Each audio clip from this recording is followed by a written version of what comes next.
Hello to everyone in the United States, in Europe, and in Africa. We're very pleased that you could join us today for an engaging discussion on investing in female farmers for a food-secure future.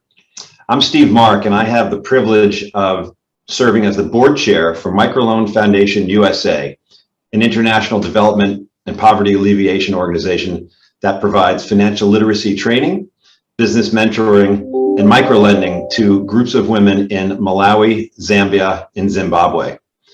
I'm joined today by three groups of experts across Africa who will bring a variety of insights for your discussion and for your knowledge. We're celebrating today, commemorating World Food Day. World Food Day is an international day that's celebrated on October 16th worldwide to commemorate the date of the founding of the United Nations FAO, the Food and Agriculture Organization. A variety of themes have been focused on during World Food Day in the past, including agricultural cooperatives, sustainable food systems, family farming, and breaking the cycle of rural poverty.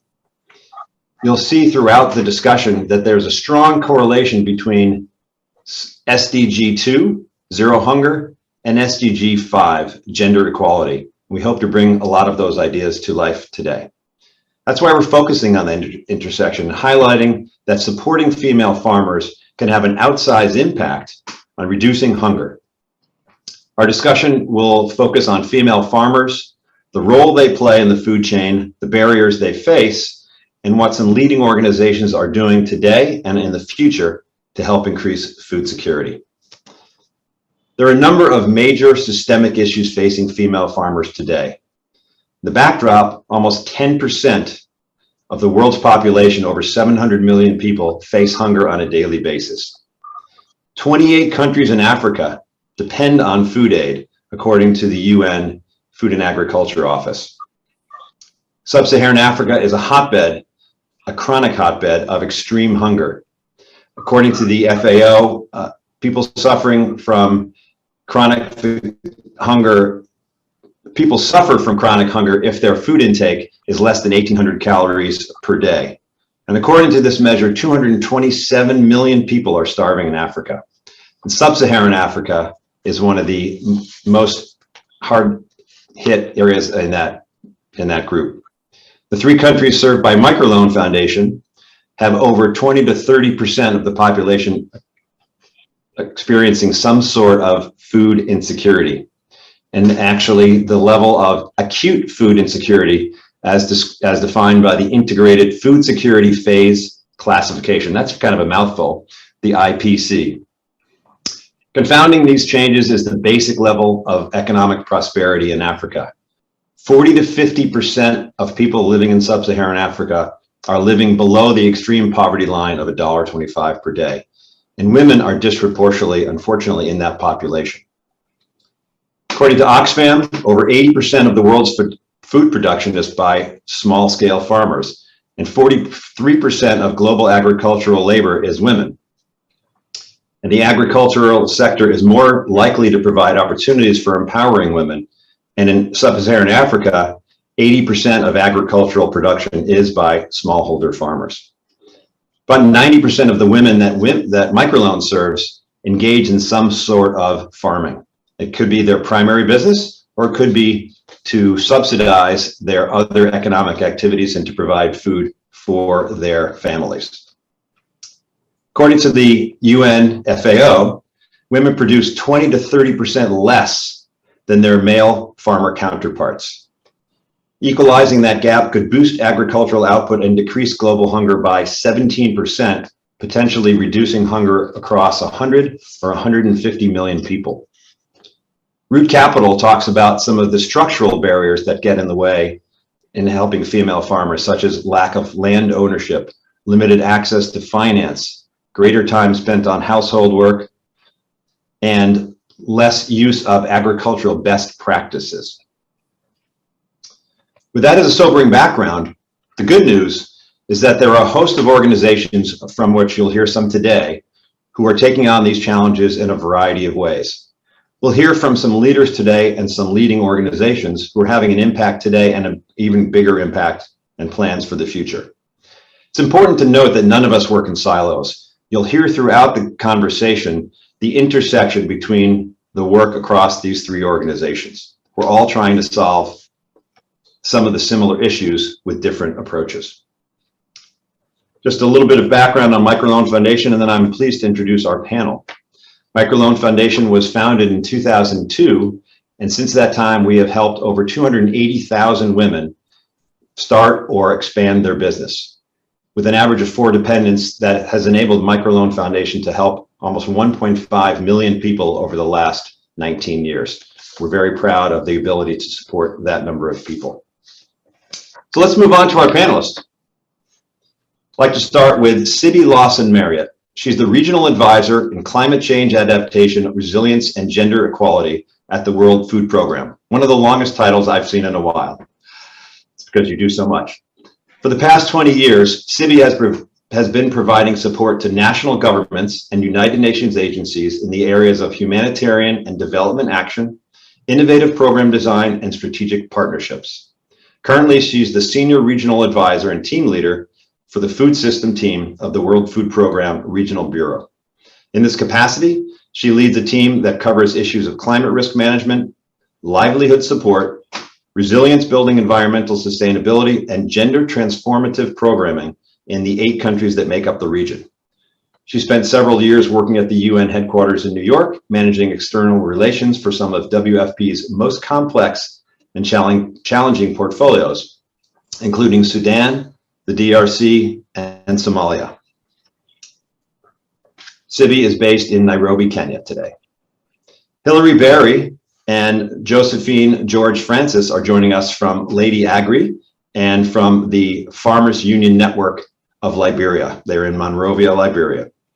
Hilary is the founder and Secretary General of LadyAgri, Impact Investment Hub. Since her first experience in Ghana in 1993, she's dedicated her career to the design and implementation of social impact programs across Africa, Caribbean, and the Pacific states. She's managed EU, UNDP, World Bank, FAO, ITC. She's a gender impact specialist and advises women-led SMEs, financial institutions, agri-corporates, and multilateral agencies on structuring of agri-value value chains, food and commodity agribusinesses through a gender lens. She founded LadyAgri in 2018. The association today has 25 members with a secretariat in Brussels and extensive work of technical experts working in country. Ms. Josephine George Francis, President of the Farmers Union Network of Liberia.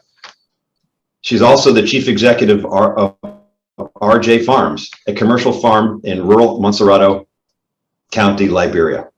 Josephine is the President of the Farmers Union Network of Liberia and the first Vice President of ROPPA. The Farmers Union Network was established in 2008 with membership of over 50,000 men, women, and youth.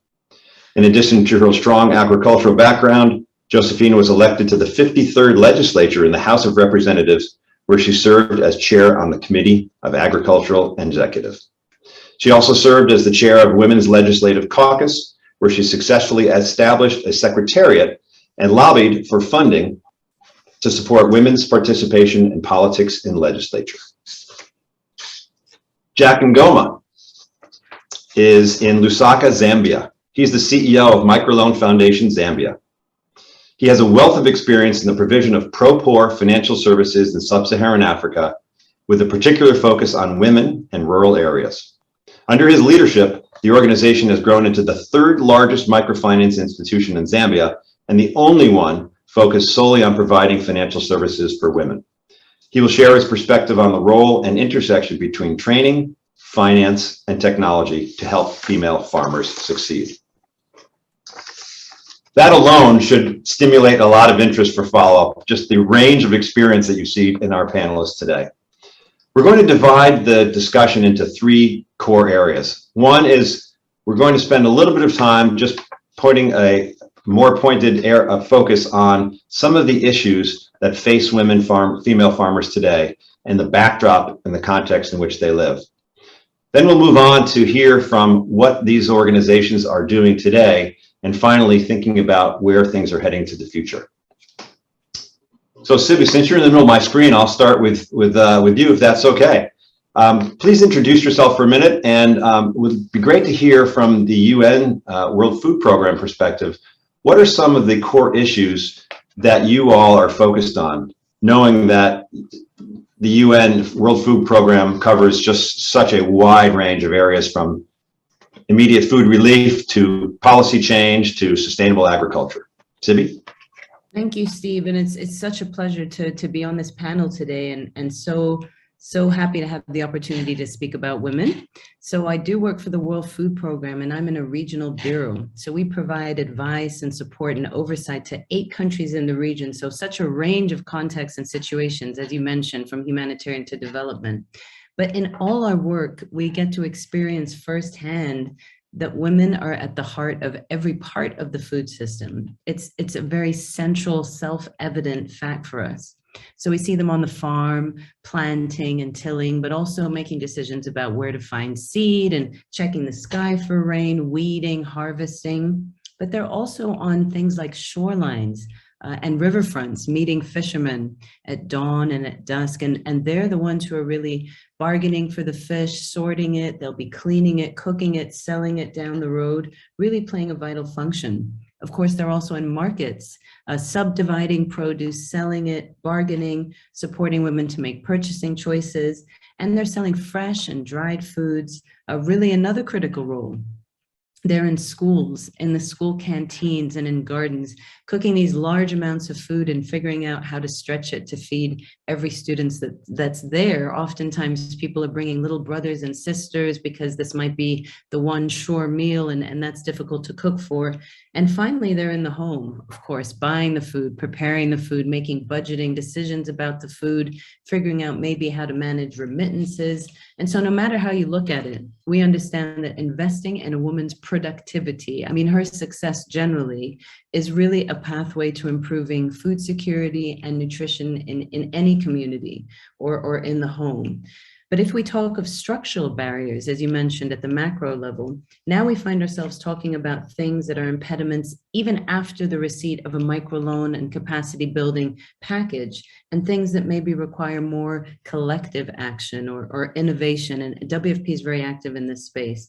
Just quickly, examples of that could include climate risk, which our region is so prone to climate shock. So droughts, but also dry spells, heat waves, floods, pest outbreaks, desert locusts, things that we haven't really had to face before.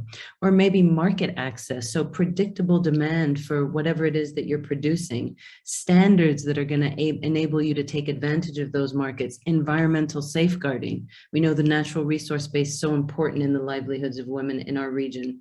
Finally, access to energy, not just for cooking, but for productive livelihoods to produce higher value goods for sale. So simple things like oil presses or mills, female-friendly technologies, really a fair share of productive assets in the region, like a tractor or a plow. These can be really important enabling factors and an important complement to any microloan package.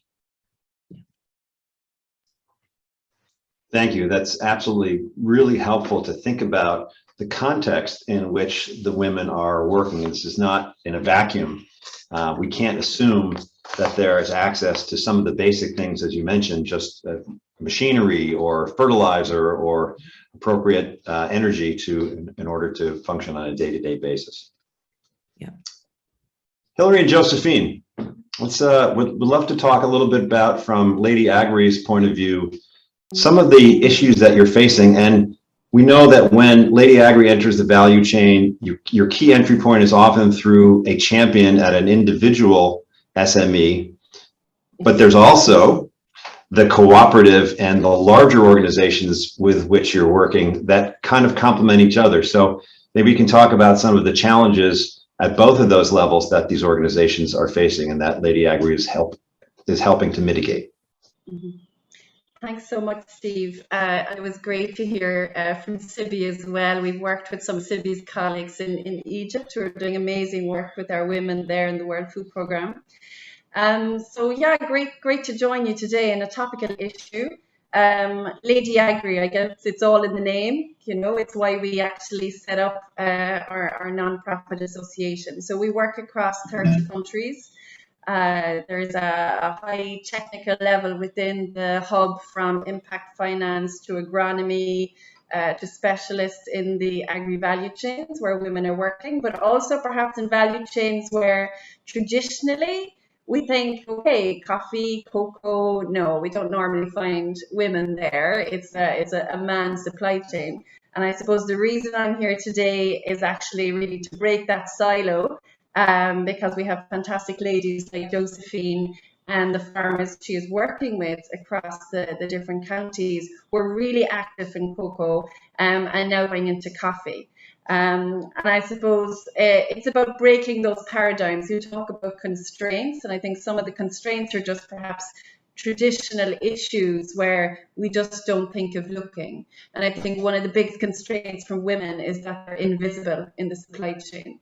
And when you're invisible, well, you don't get a lot of access to training, you don't get a lot of access to inputs or equipment or technology or finance, and certainly the market isn't seeing you.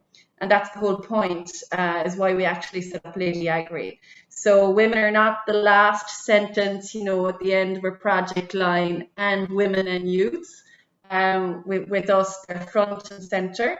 It's very clear after, you know, over 25 years working across sub-Saharan Africa that it's women who are feeding all of those families, and they're getting those products which are being traded internationally, they're getting them to market.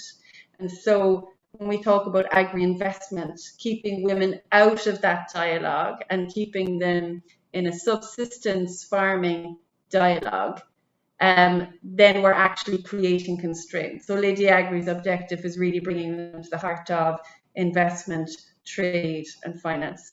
And as you said, our entry point is through the fantastic champions like Josephine, who are here with boots on the ground or out in the counties, really helping women to organise and structure into trustworthy cooperatives. Because when you're in a cooperative, you're visible.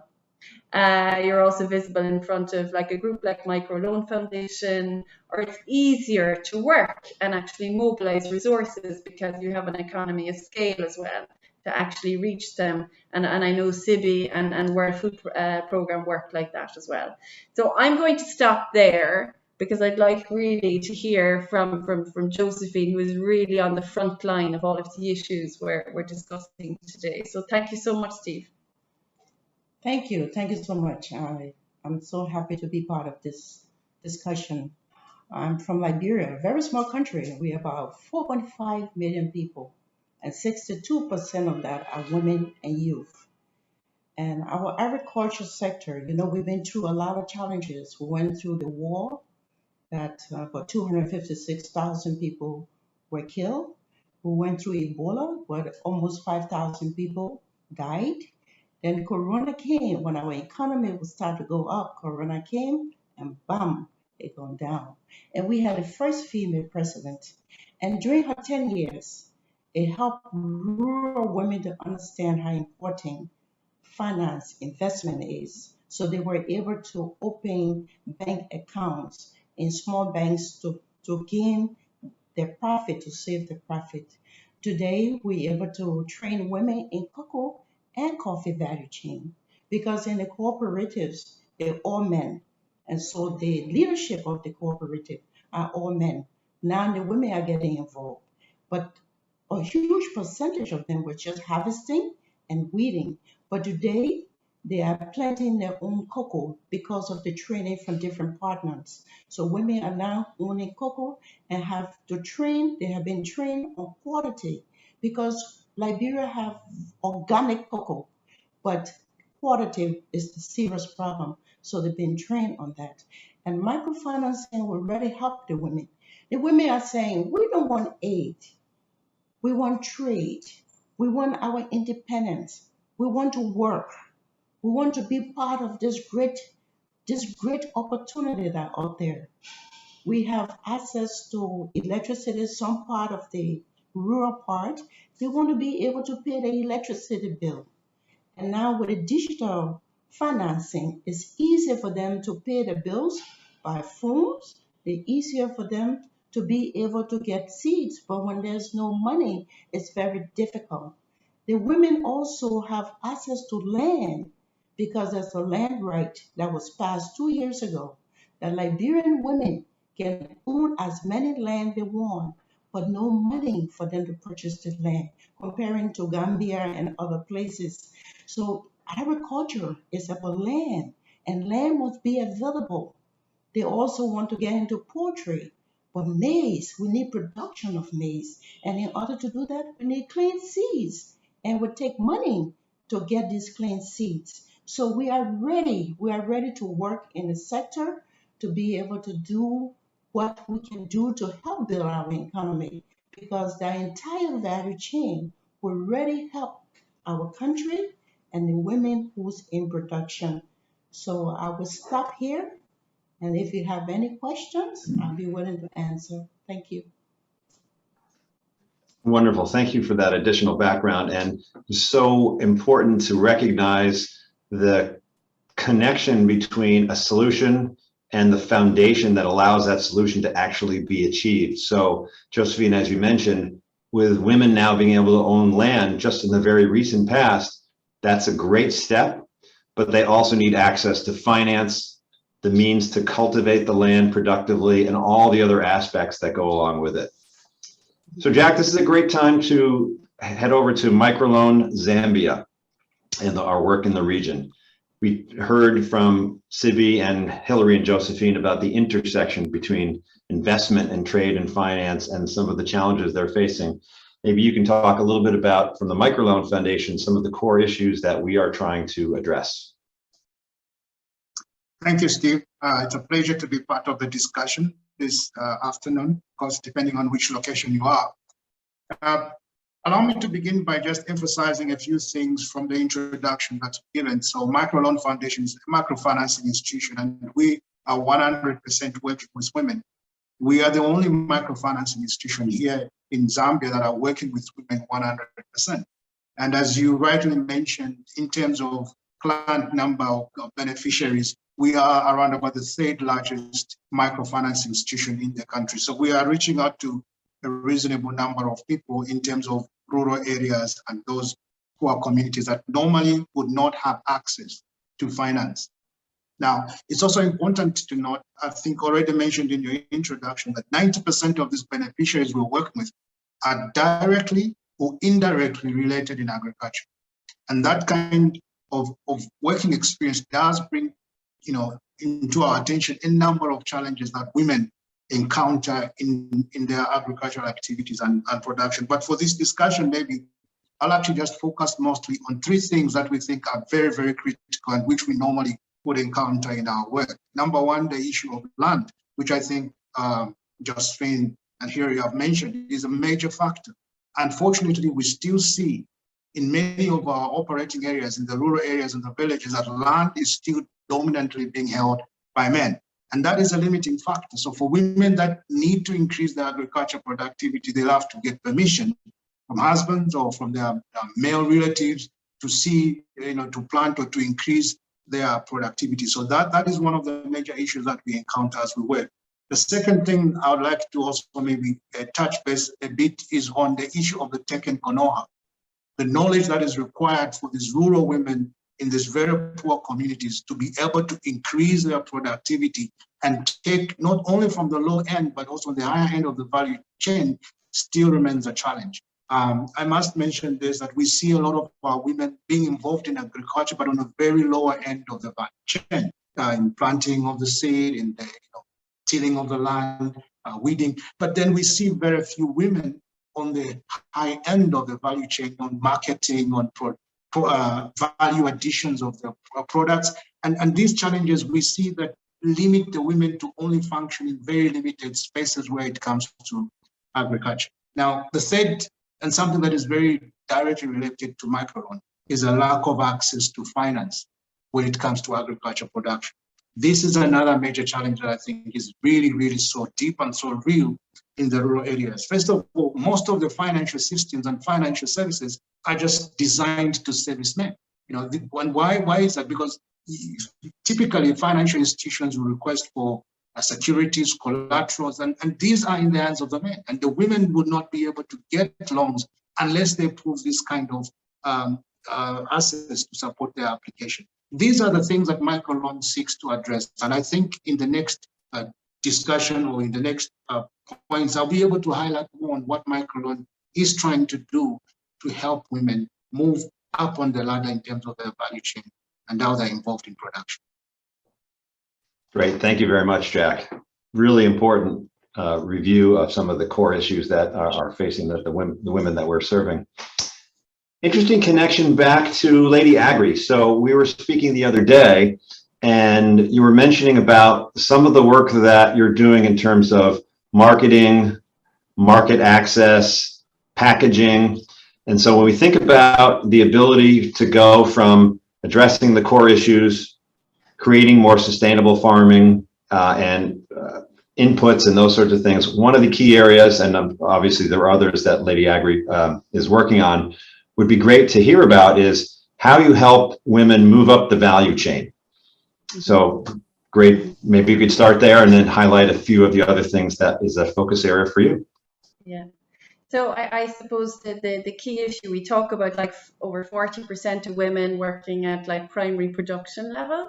And then actually as you go up the supply chain, you actually find more and more women. But again, you have this issue of invisibility because they're perhaps not formalized, or they're seen as micro SMEs, or they're not seen as trustworthy enough as been some stages in front of the banks because of what Jack mentioned in terms of collateral issues and that. So where we work, we take a very much an agri-value chain approach.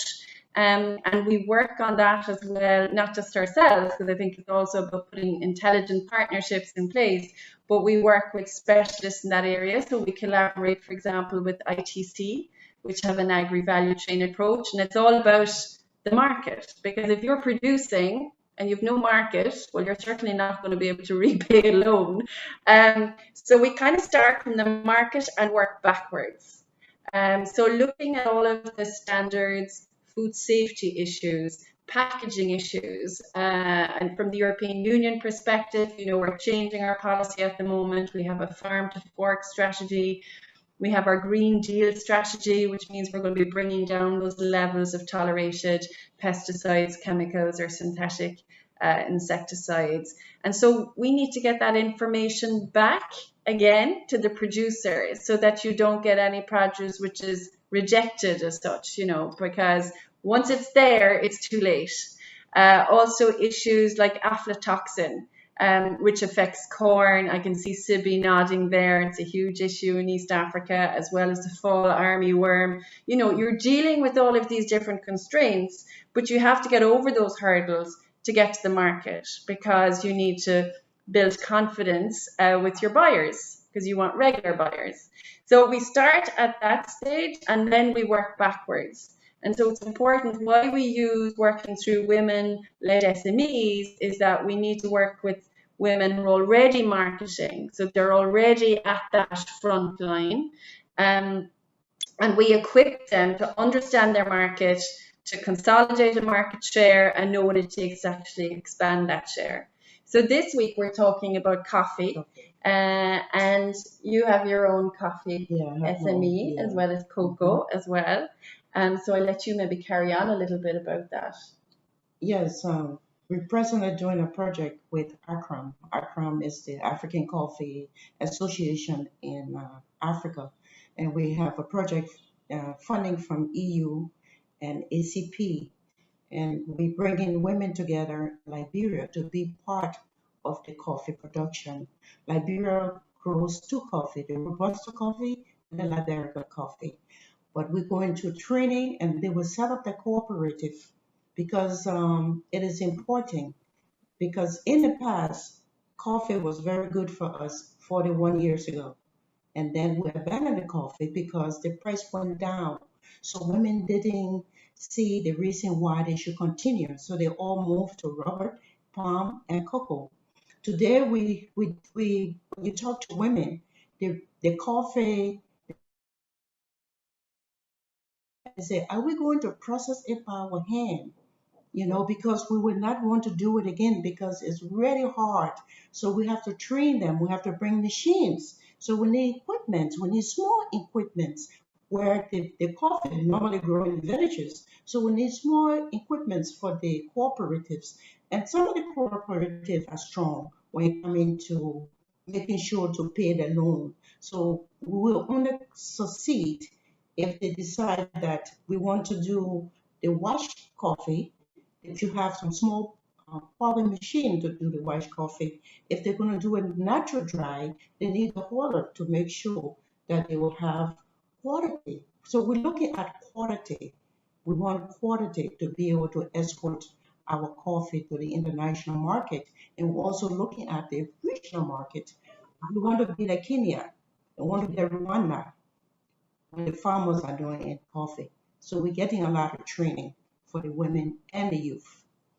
So I think by understanding the market request, Steve, then you've kind of set the benchmark, and so when you work backwards, then all your good agricultural practices are put in place, your governance training for the cooperatives, banking that with the village savings group, trying to get the village savings group to kind of move up the ladder as well, and get into the financial institution sector. Having a bank account, how are you going to buy if the cooperative doesn't have a bank account? So all of these issues are so interlinked, but if we're not market orientated, then we're just at a food system approach, but the food isn't generating any revenue. So we stay at that subsistence level.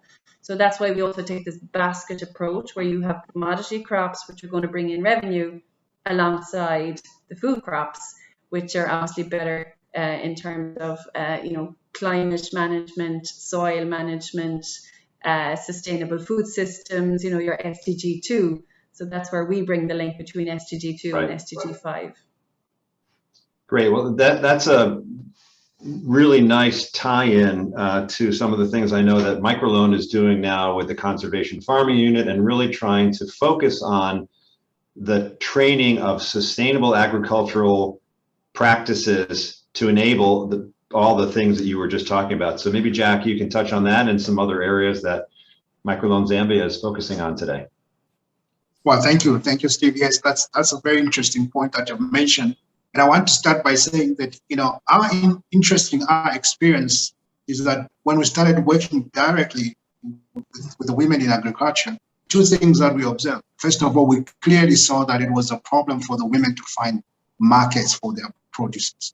And that makes everything just doesn't work. If they can't find a market, then nothing works. And the second thing that we observed quickly was also the fact that in many cases their productivity was very, very low, and because they were using wrong techniques in farming. And so what we did, first of all, working with partnership, we started building partnership where we can find markets for our farmers. And we also started building partnerships where we can start developing knowledge for the farmers to be able to do and to produce yields that were above the average recorded in those communities. And we've seen quite a tremendous improvement over the last 3-4 years that we've been doing this. We are partnering with CFU, as rightly you have mentioned, that are helping us to build in this knowledge on how this farming should be done in a way that it brings in much more productivity. We are emphasizing on specific crops that we think are much more profitable for them, that gives them more money. But in addition, and this is our next goal, is to ensure that we now build in stronger relationships to create markets where our farmers can always sell their produce at prices that just make sense. Because if you can't sell the product, and if you're not making profit, it doesn't make sense, and you would not be able to pay your loan. And these are issues that we're trying to work with. So it's exciting to hear what LadyAgri is doing. And I think some of our potential partners are equally listening, and I'm excited to know that we can continue building these linkages to help us serve the rural women folk better. Wonderful. Thank you, Jack.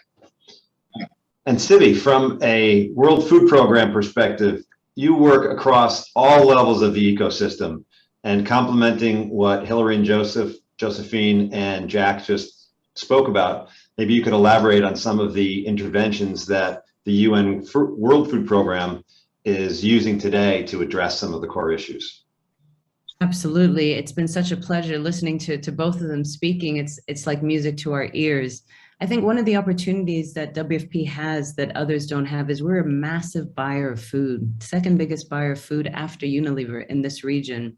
And since the beginning of 2020, just to put some numbers on it, about $400 million worth of food bought in this region, usually to feed refugees or people who've been displaced by conflict. And we understand the market that that provides. And of course, that's not for subsistence farmers, but if we can support women to become part of these formal value chains where they do get to make bids for this kind of money, we have a bit of leverage. There's also structured demand like school feeding. We're working with schools to buy locally in the community. That's a public procurement action, but also helping these farmers to produce safe, nutritious food for the schools.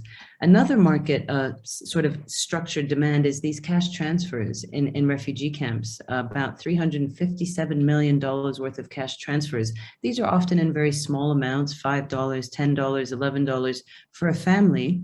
But now if you know that's coming in a neighborhood where not too much else is going on, we work with retailers and other women producers to say, listen, this money is coming. There's going to be this transfer on this day of the month. Are you ready to respond as a market? We'd much prefer for people to be able to buy their own food. We need to make sure the supply is there.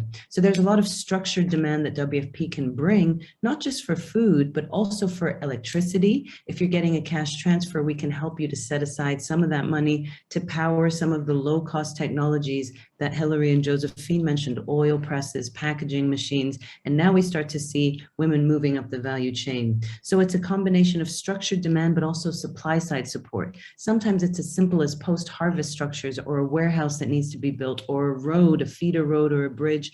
All those enabling factors are things we like to work with partners who are doing other specialized activities. Another thing I have to highlight, I feel that we have a responsibility collectively to help these farmers manage their climate risk.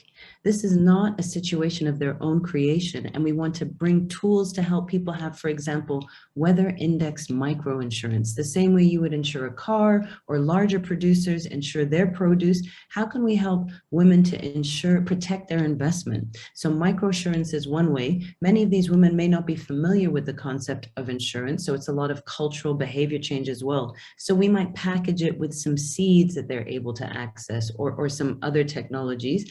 We try to make sure they have access to adaptive resources. So specifically, what do I mean? Forecast information. Don't plant now. It's not going to rain for another month. Just simple information about forecasts or emergency cash transfers. If you're targeted and it's prearranged, maybe you can have some money to buy fodder for your animals, or indeed just to irrigate your crops, protect them for that season. So those are some of the things that we try to put in place. And of course, it's refining the innovations, if I can say that, before we can hand them over to governments who, of course, should be providing this kind of service at scale. Yeah. Wonderful. That is so important to be thinking about the ability of all aspects of the value chain to be functioning kind of in harmony. And I think we're hearing that across all of the organizations. So one of the things we talked about as panelists is we don't want to present three completely separate, disjointed sets of activities, views on issues. These are organizations, and there are many more. We all work and complement each other. So we may work at different levels of scale of farming. We may work on policy issues versus on the ground sustainable farming help at different times. But each of these organizations needs to all be functioning for the whole system to work. So that's just a really important factor, that one solution is not something that can live independently. Jack, some of the things that Sibi just spoke about, I thought were very relevant for where you're focused with microloan. Things like microinsurance, as we're looking to the future, microinsurance, expanding digital money access, both in terms of receiving as well as transmittal of payments for loans, and some of the other things in the area. So maybe you can speak a little bit about where we're heading in the future. Well, thank you again, Steve. So this is a very interesting, again, discussion to have in terms of where we are going in the future. I should start by mentioning, first of all, that all our services currently to our women are being provided on digital platforms. So in terms of what we are paying our farmers and what we are paying all our other women involved in smaller businesses, we make sure that we are paying or transferring this payment using the digital platforms. And this has made life very easy for us, because this means that we can work in rural areas that otherwise we were not able to access before. And it has just opened up new levels of access. And we see that the women are really now engaging with us in terms of how they can appreciate these technologies. Building on this platform that we have built so far, we think that we can bring in much more added services than just paying loans based on mobile money platform or other services. We think we can bring in, Sibi was talking about, weather forecasting services that just give an indication to these women that this is how you plant your seed by such and such a time. This kind of innovation can mean a whole lot of things for these people that would otherwise have no access to any form of updates. So these are the kind of the direction that we are intending to carry into our future. Now, apart from those, of course, we now need to bring in other kind of supports that ensure that the women, are somehow protected from adverse weather patterns and other things, and insurance is one of them. Just in the past week, we had a very big microfinancing discussion going on with some of our partners, and we are looking into the possibilities of having these kind of insurance that would protect the farmers, especially in the rural areas, in case of severe weather conditions. I must mention, however, Steve, that this is not very easy at this point, particularly in countries like in Zambia. A lot of people do not want to go in that direction, but we are passionate about these things, and would like to see that in the future we can create relationship and partnerships that will ensure that we provide these extended services. If I may add to that, another very important service that I think we are building into the activities that we are doing with the women is the savings component. Just apart from giving them the loans and promoting good agriculture methods, we're really building in platforms and services that create, just brings in some support for the women to save and to increase their capacity to save. In this month, October, we are launching a new savings platform, which is based on a mobile money application, meaning that you don't have to have a formal bank account to be able to save. You can save in your village using your phone, and your money is secure. And in fact, you're not just saving as an individual, but you can save in a group. One of the things we've realized that working with groups does provide a lot of support for the women.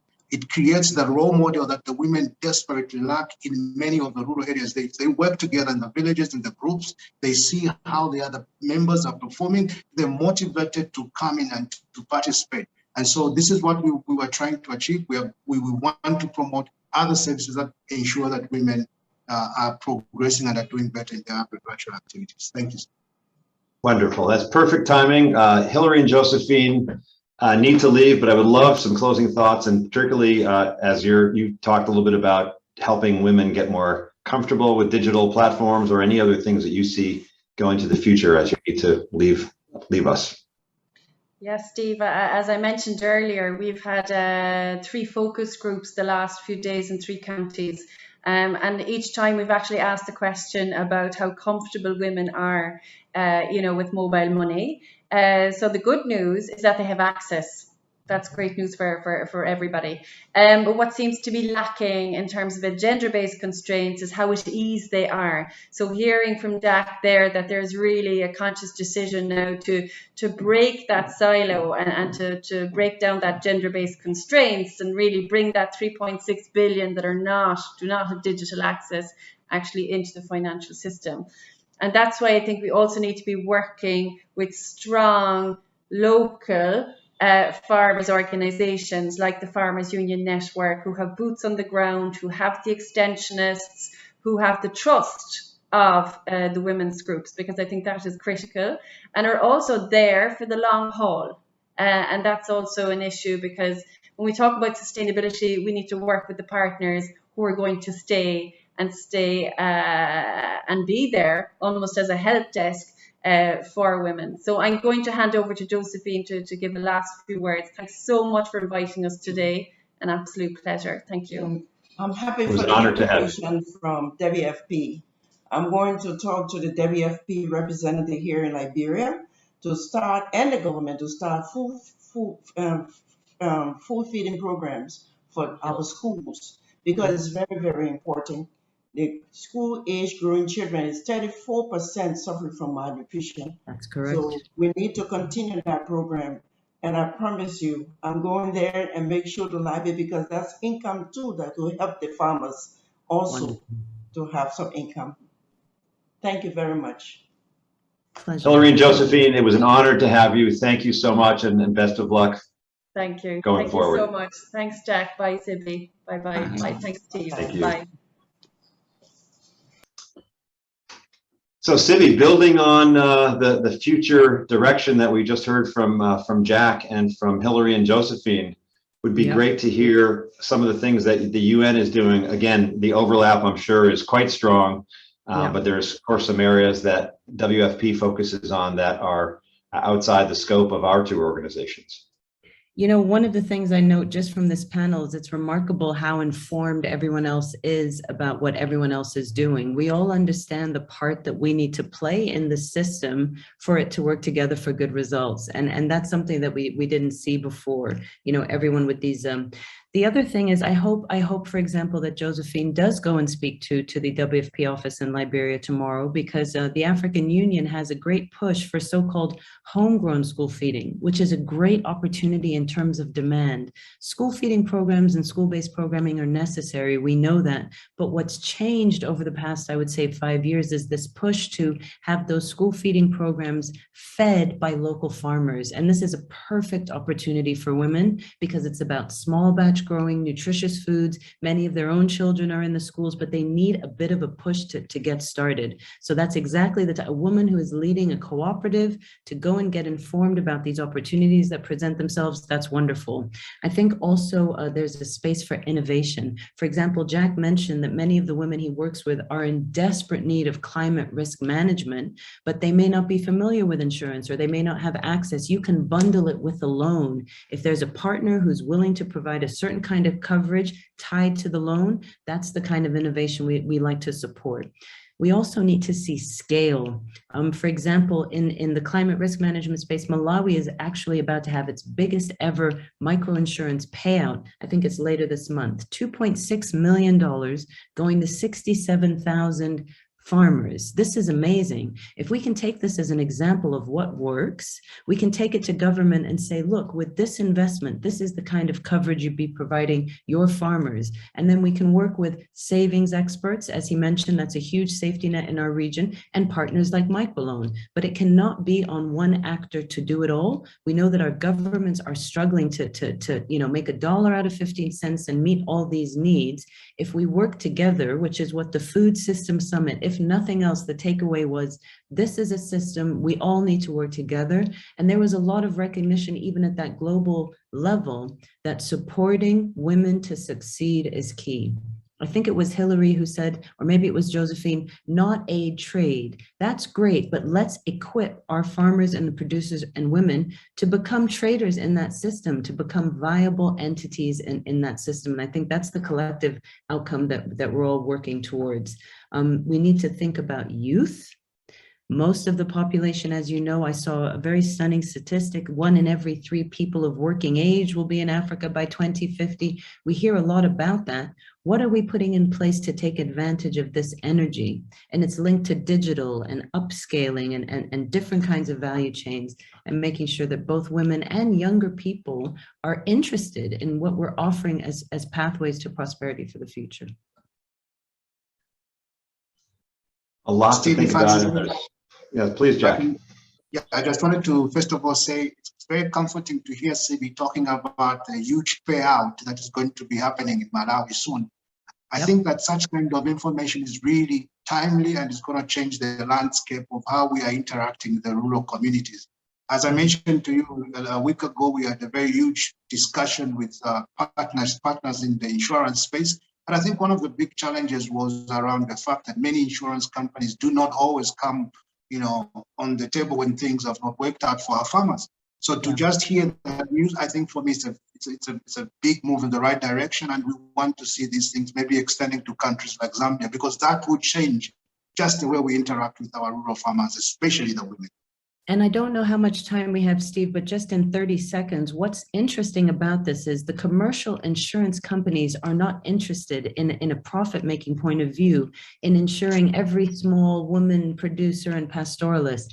But if you have someone that right now it's WFP, but it could be another actor, government, that aggregates that risk, hundreds of farmers, thousands of pastoralists, that becomes interesting for an insurance company. We've had to do a lot of capacity building with the insurance companies to help them see how they too can profit from this market. And eventually others will be able to come in to make sure that one investment, say a microloan, all that effort is an investment that's protected. I think that's really important. Absolutely. And that's such a great step forward to helping people gain trust in a product like insurance, which they may not have already been familiar with. And we hear about the challenges with trust for women with digital solutions in general. In particular, insurance, when you add the fact that insurance is a concept that a lot of people aren't familiar with.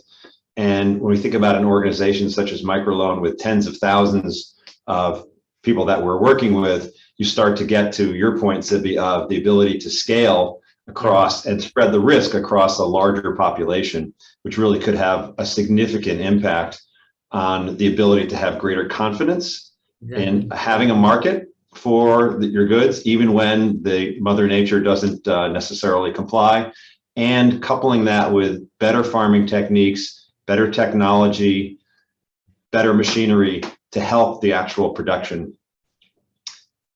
So it's about 45 minutes in. We would love to take any questions if people have them. So feel free to ask. Okay, hi, Joanne. This is a question for you, Jack. Is there a discussion of initiating a redesigned school feeding program in Zambia? That could be extremely helpful in the Western province, where access to markets for women-run farms, particularly in the Ngoma district, is problematic due to distance and poor road infrastructure. So the question is really around school food programs and what you're seeing, and Sibi, you may have some ideas there as well.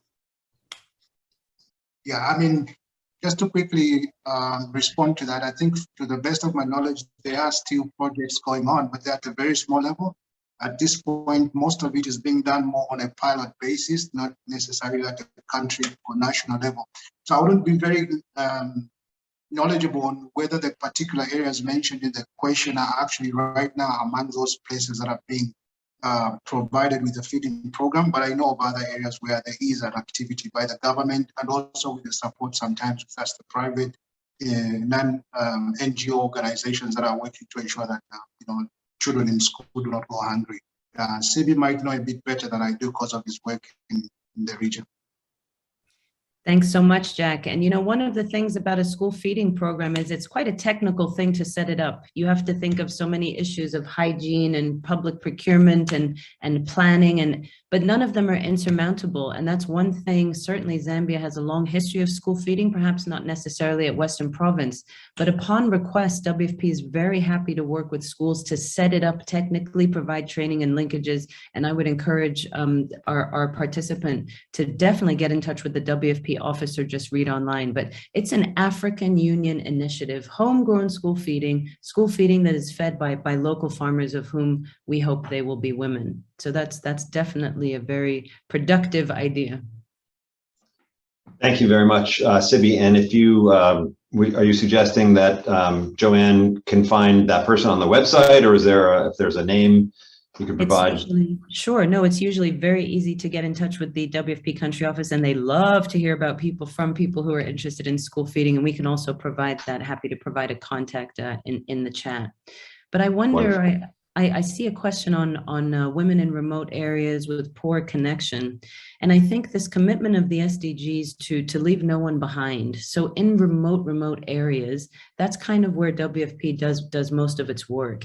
And we've seen firsthand where things like just feeder roads can be really huge socioeconomic contributions, connecting people to markets, or also even setting up more local markets in remote areas gathering people together, setting up infrastructure, water, and so on, is also a big part of this work, market development more broadly.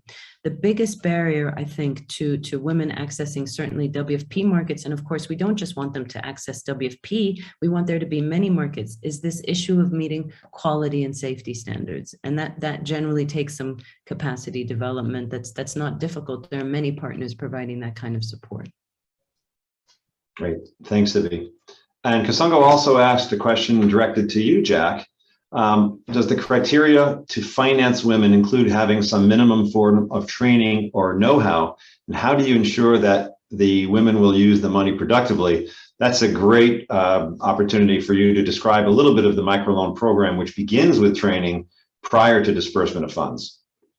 Yes, thank you, Steve. And again, training for us is not an event, it's a process, it's an ongoing process. So we begin from the point that we are onboarding our clients. We take them through basically what sometimes is between a 5 to 8 day kind of initial training, just to establish them and give them the initial understanding they need. If it's on a business activity or if it's on an agricultural activity, they are already introduced on basic principles. And then ongoing basis, meaning in every month, there's a day that is set aside for the clients to meet together, and then our officers act as facilitators. And we encourage learning, in many ways. We use dance, we use song, but we also use the learning that comes from individuals within those groups to share experiences and how they can help their fellow members in terms of how they can do better in whatever activity. And this is something that we have seen work very well, Steve, because we are using the talent, the knowledge that is already within the community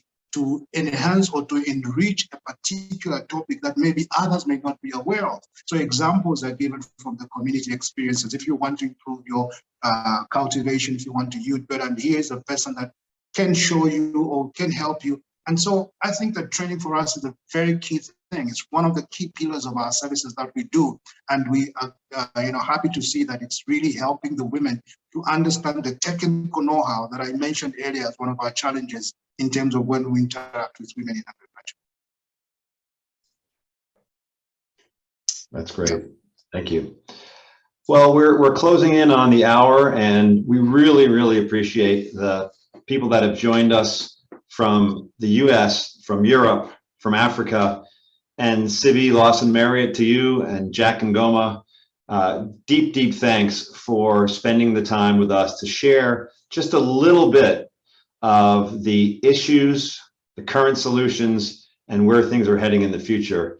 And as we mentioned, if nothing else, if the audience can be more aware of the intersection, A, of poverty and gender equality, B, of the type of solutions, and C, of the fact that this is all an ecosystem that is interconnected, that does not, no one area lives on its own. None of us can be fully successful without other actors in the equation. So really appreciate the time. Again, a little bit about Microloan Foundation. We operate over 30 branch locations in Malawi, Zambia, and Zimbabwe, focusing on serving women in the most rural areas, more than half of which are living below the extreme poverty line of $1.25 per day. So our goal is to provide enduring training, as you heard from Jack, that not only is how do I pay back my loan, but how do I manage my finances, think about a long-term, and start to have a more hopeful and long-term view for the future, which can enable me to help myself and my family improve our situations. We currently have loans out to over 50,000 women and are working with business mentoring and training with our loan and training officers who are across the regions. So we really appreciate your time. Thank you for your support. Feel free to contact us, any one of us, for additional information, for resources, or for any kind of connection that we can provide. Thank you and have a wonderful rest of your day. Thank you. Thank you very much. Thank you so much. Have a great day.